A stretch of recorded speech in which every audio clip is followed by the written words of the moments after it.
Emboldened by their recent smartphone application successes, Nintendo has confirmed that a new application will be coming to the App Store this fiscal year. It will feature characters from the beloved Animal Crossing series, presumably incorporating game design elements from its GameCube, Wii, and 3DS counterparts. Although details are scarce, we do know that it will feature more online capabilities than Miitomo, the first Nintendo application Nintendo released, and it is rumored to feature connectivity to existing or to-be existing Animal Crossing titles.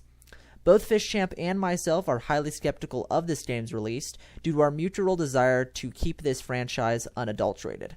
However, I myself am, in fact, looking forward to this application because I do see some potential in the overall execution. But, of course, we have seen with Nintendo a history of just pushing their applications out the door and then not maintaining them. This is the case with Miitomo, and unfortunately, as is also the case with Pokemon Go. FishChamp? Indeed. Well, actually, I think Pokemon Go is a separate issue because Niantic, which is actually a subsidiary or part of Google, they're like 90% running it. Nintendo just kind of licensed them the name of Pokemon and let them run the game themselves. So Nintendo, the whole situation with Pokemon Go, which can be a whole nother episode, really I don't think is Nintendo's fault. It's mostly Niantic's mismanagement. But what I would say is that Nintendo's handling of their two major smartphone apps, which is Miitomo and Super Mario Run, it is kind of a little cloud of doubt over their upcoming games for mobile. What I mean by that is, for example, Miitomo, it lacked a lot of features and a lot of things that could really keep it an engaging actual game to keep it going, right? Like, I remember, I downloaded it, you downloaded it, I deleted it within probably 2 weeks, right? And that's kind of even being a little more generous, really. It wasn't really all that fun, right? Whereas Super Mario Run, it seems like a pretty cool game, but they made it $10. And as you might already know, based on our little monologue starting this episode, we aren't really super into iPhone games. We really aren't into smartphone games. And asking us to pay $10 for an iPhone game is in my view, and in my colleagues' view here as well, is kind of a huge ripoff. Now, I mean, I hear people defending it, saying, "Oh, well, but you're not getting ads, right? And you're getting an uninterrupted experience, And I'm just like, for an iPhone game like that, which is basically kind of a Sonic Runners reskinned into Mario. I mean, yeah, I know it's more than that, but from my vantage point, that's basically what it boils down to, right? Or like a temple run, like a Mario-themed temple run, right? For something that's like that, there's no way I'm going to pay $10 for that, right? So now, with that in mind, and I mean, Super Mario Run has been a pretty good success. Miitomo, I don't know, Miitomo's been okay, But I think the core of our shared concern is that Nintendo needs to stay true to their core business, which is unabashedly the home console and portable console markets. Like, if Nintendo was starting to become a mobile gaming company, we would both be very shocked and horrified by that. But based on their previous efforts and their previous apps that they've released, it seems that they are very much remaining faithful to their franchises and to their original game plan. And the mobile is a sideshow. As long as mobile remains a sideshow, I think Nintendo can't really do much wrong with it. I just hope they handle Animal Crossing better than they did Miitomo and Mario Run. Indeed. Yeah. The one of the things that while you were talking, I was reminded of is there's actually 3 applications that Nintendo manages now, and those are Miitomo, Miitomo Super Mario Run, and then also Pokemon Duel, which I don't think many people know about. Oh yeah, that's right. I forgot about that. But now that I think about that, when I wasn't planning on bringing this up prior to shooting the episode, Pokemon Duel is actually, in my mind, a very well executed mobile application. In fact, I would say it's probably one of the best mobile applications out there, certainly the best that Nintendo has released. And the reason why I say that is because I think that it has a lot of features of an application that make it really, really fun. Chiefly, it can be played online with other people, and there aren't any ads. You can pay to buy gems and whatnot, much like so many of the other games on the App Store, but it's not required to beat the game. In fact, I haven't spent a penny, but I have a team that's comprised of 100% Uber legendaries, right? So you don't have to spend money on the game, but it's still fun and the option's still there, and I don't mind that. As you said, though, as long as Nintendo keeps the mobile environment as a sideshow, I'm completely fine with these applications being released. Now, indeed, the concern that I have with the Animal Crossing game, and of course I'm reserving all judgment because we don't have the details about this game. When we do have the details, I'm sure we'll talk about those details on the show.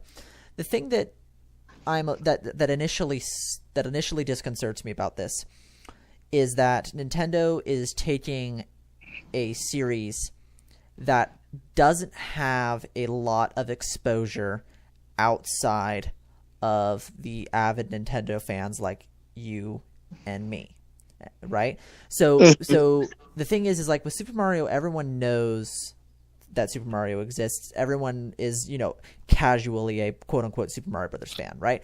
But the thing is like... So, I mean, it's Nintendo's mascot. Everybody knows about Mario. I can go to McDonald's and I can go and get a kid's meal and get a crappy Nintendo toy, and the Nintendo toy is going to be and it's going to be Super Mario. But Animal Crossing is different, right? Animal Crossing is beloved by so many people, including you and myself. We're both avid Acknell fans, or Animal Crossing fans in general. And so what I fear is that Nintendo is going to start marketing the Animal Crossing series as though it's something that is just as, widely marketed as Super Mario. And while that's not innately a bad thing, I do think it has some potentially dangerous ramifications, namely that Nintendo is going to, to make it seem that Animal Crossing is no longer some sacred series, but that it can just be licensed out to a bunch of people, and we're going to get some horrible, iterations of the Animal Crossing series. Or some lower quality ones. What I fear is that Animal Crossing will become more of a brand rather than an actual game series. Like, Hello Kitty, for example. It's such a huge cultural phenomenon in Japan, but I mean, like, it's literally just they sell anything branded Hello Kitty. I mean, it's not really, how do I explain it? Like, it's more of a cultural thing rather than like having an actual concrete anything, right? Like, do you really ever hear of Hello Kitty like books or video games or movies? I mean, I'm sure they're there, but like you never really hear of that, right? Like, it's just, it's a brand. And so what I'm a little afraid of is that they kind of start taking that approach with this mobile game app, and they just kind of start making it more of a less of a game series and more of just a, hey, we have some cute animals that we have trademarked, and we're gonna make some money off of these now. Now, having said that, what I am excited about this app is the aforementioned compatibility with either existing or future to come Animal Crossing titles. Because I think that's one thing that's really missing from Nintendo's apps right now is, hey, I catch a Pikachu in Pokemon Go, I can transfer that to my Sun and Moon game. Again, I know Niantic is really running that show, but you get the point, right? Like, I do something in X mobile game, and that can unlock some exclusive reward in a 3DS or Switch title, right? Like, imagine how cool it would be. Because, like, I know that you and I both went to McDonald's to pick up exclusive Animal Crossing New Leaf items lately. Right. And they're really cool. They're really, really cool. Exclusive items. Imagine if they do that on an even bigger scale for the mobile game, right? Oh, you play for 5 days in a row on Animal Crossing Mobile. Guess what? You get this really cool exclusive item for your new Leaf House, right? Like, that would be really, really cool. And I would hope they take that route. But we don't have that many details yet. And also, touching upon your point that you made, that Animal Crossing isn't as big of a series. It's not as big of a series as Mario is.